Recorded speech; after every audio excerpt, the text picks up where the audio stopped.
This episode of the Meaningful Show podcast was brought to you by GetFlashNotes.com, where busy professionals go to get more knowledge now. At GetFlashNotes.com, you can get top business and self-improvement book summaries that you can read or listen to in under 20 minutes apiece. So come on over to GetFlashNotes.com and get started right now for $1 with our promotion. Again, that's GetFlashNotes.com for business and self-improvement book summaries that you can read or listen to in under 20 minutes. Okay, today's episode. This is Dean Bakari, by the way, your host here at the Meaningful Show podcast, and this is going to be episode number 47. Episode number 47, How to Build Confidence. Let's jump right into it. Hey, what up? It's Dean Bakari. Thanks for tuning in, and let's jump into today's episode. So today I've got a question from JJ DuBois. He sent me an email over at questions@deanbakari.com, and you can do the same if you want your self-improvement questions answered. Shoot over an email to questions@deanbakari.com. So here's what he says. Hey Dean, recently my boss at work asked me to give a presentation to our whole office, which consists of a tad bit more than 100 people, and I'm incredibly nervous about it. How can I build the confidence to talk to these people? I know all my stuff, and quite frankly, the reason why I was asked to do this presentation is because I'm one of the most knowledgeable people in the office about this particular area of our business. So it's not that I don't know what to say, I'm just so nervous about it, and I feel like I might come off as less knowledgeable than I really am, and then my boss thinks I am. And I don't want to come off as seeming not as smart about this area and that I don't know enough about it. I just want to be able to give the knowledge to our office with confidence. How do I deal with this, and how do I build the confidence to give good presentations in the future? Okay, so first and foremost, I think that confidence and fear go together. Confidence and fear go together. So it's like this negative feedback mechanism. The more you do, the more you learn. And the key is just really to aim and fire, right? And then when you miss, not if you miss, but when you miss the target, you just kind of adjust your approach and you fire again, right? Like for me, the first time that I gave a talk professionally, right, was probably one of the most nerve-wracking experiences of my entire life, right? It was at a college, and it was in front of a group of students, and I was scared shitless, totally like just freaking about it. And what I've realized is that, like it's kind of like if you're a dude, most guys know the nerve-wracking feeling that comes from like approaching a girl that you don't know and asking for her number, right? You're really, really, really scared. You're really, really nervous. And then if you can finally work up the courage to do it and you start talking to her, it might be a little bit nervous for the few seconds of the conversation, but then all of a sudden things start to kind of cool down a little bit, calm down. Even if you get rejected right there and you're a little bit embarrassed, it's less nerve-wracking than, trying to build up the courage to approach her, right? That's kind of like how I feel before every single event that I host, before every single time that I'm about to, get behind a microphone and speak to a group of people. That's the nerve-wracking experience that I feel. And it's not that I don't have the confidence to go up there and do it. It's just that feeling. You got to step into that feeling of fear, right? And the first time I did it, the first time I ever spoke professionally in front of a group of people, I was scared shitless again. Totally nervous. Like my knees were literally buckling. Like they were just like shaking. I was literally, in the literal sense, shaking in my boots. And but once I got up there and did it, things started to cool down. They got calm. I just kind of breathed in. I just inhaled, exhaled in the back of the stadium, before I was getting ready to go up there and talk to these people. And you take a few deep breaths in and you take a few deep breaths out. That kind of, it slows your heartbeat a little bit.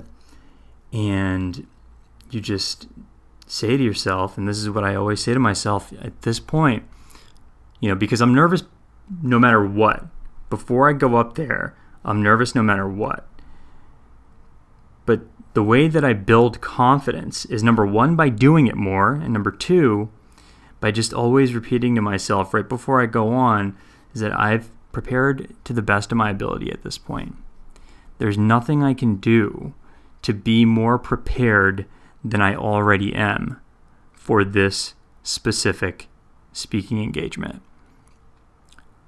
So let go of the fear of not knowing enough. Let go of the fear of not being confident or not being good enough, but step into what I already know, step into the fear, go up there and do it, and know that I'll be better once I'm done. Because no matter how scared or how afraid or how nervous I've ever been before anything, one of the cool things that I've realized is that the more I do it, the better I get.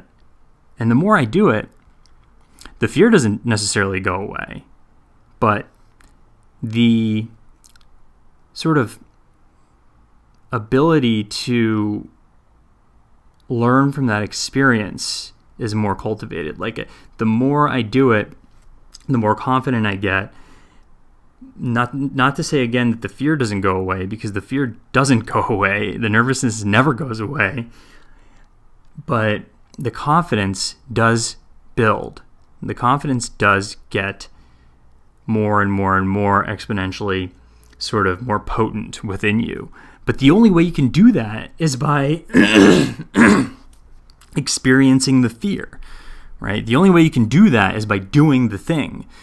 And to do the thing, you need to feel the fear, right? To build the confidence, you need to feel the fear. You need to feel it. You need to do it, right? So if you are, lacking the confidence, it's oftentimes just because you don't have enough of that feeling the fear experience, right? So if you go in there, you lean into the fear, you do that thing that you're scared of, then you'll build more confidence, right? Again, going back to that example of if you're a dude listening, approaching a girl, right?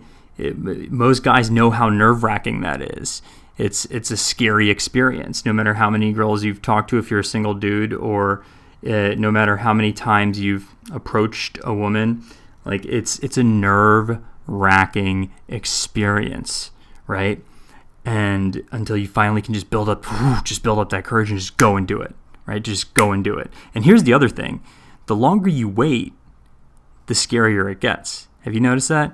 The longer you wait to do something that you feel like you're not confident enough to do, the scarier it gets and the less likely you are to actually do it, right? So if your boss asks you to just give this presentation, just prepare yourself and, think about how excited you're going to be to actually go over there and just do it. Just do it. You're scared for sure. No problem. Just do it. You'll get better after you get done with this presentation because you'll learn from it.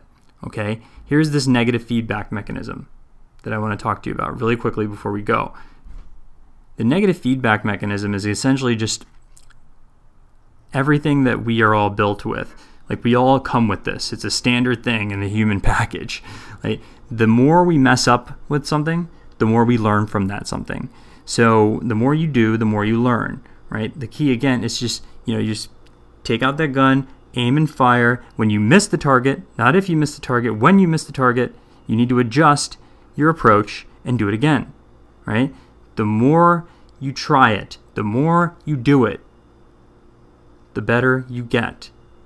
The more precise and accurate your aim becomes, and the more on target you become. And the more on target you become, the more confident you become.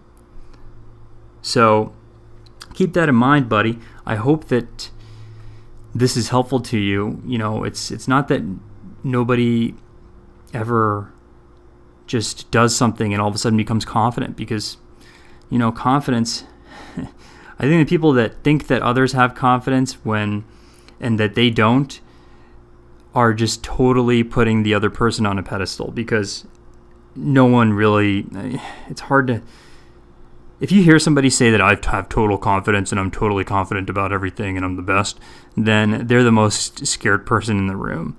You know what I mean? Like, everyone has confidence issues to a certain degree. Me, you, everybody. And the key to overcoming those confidence issues and becoming a little bit more confident is to do it a little bit more, to feel the fear a little bit more, to step into it, to lean into it.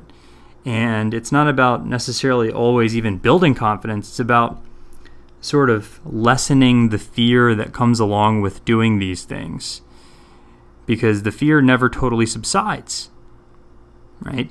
But the more you can sort of manage that fear, the more you can sort of control it and sort of tame it, and by doing that thing over and over again, sort of the higher your level of confidence becomes. So the more you can tame the fear, the higher your level of confidence becomes. Hopefully you found that helpful. If you enjoyed this episode, come on over to meaningfulhq.com, check out the show notes, and shoot me an email at questions@deanbukhari.com if you'd like your self-improvement questions answered. Thanks again for tuning in. I'm Dean Bukhari, and I'll talk to you soon.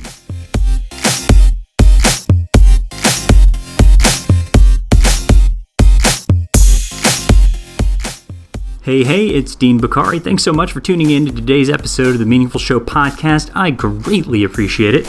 Listen, if you'd like the show notes for this episode, just click on the information tab over on iTunes or on your Stitcher or whatever app you're listening to this podcast on, and click on the link in the information tab. It'll take you straight to the dedicated post page for this specific episode, which is located on meaningfulhq.com. Again, that's meaningfulhq.com. Thanks again for tuning in, and I'll see you on the next episode.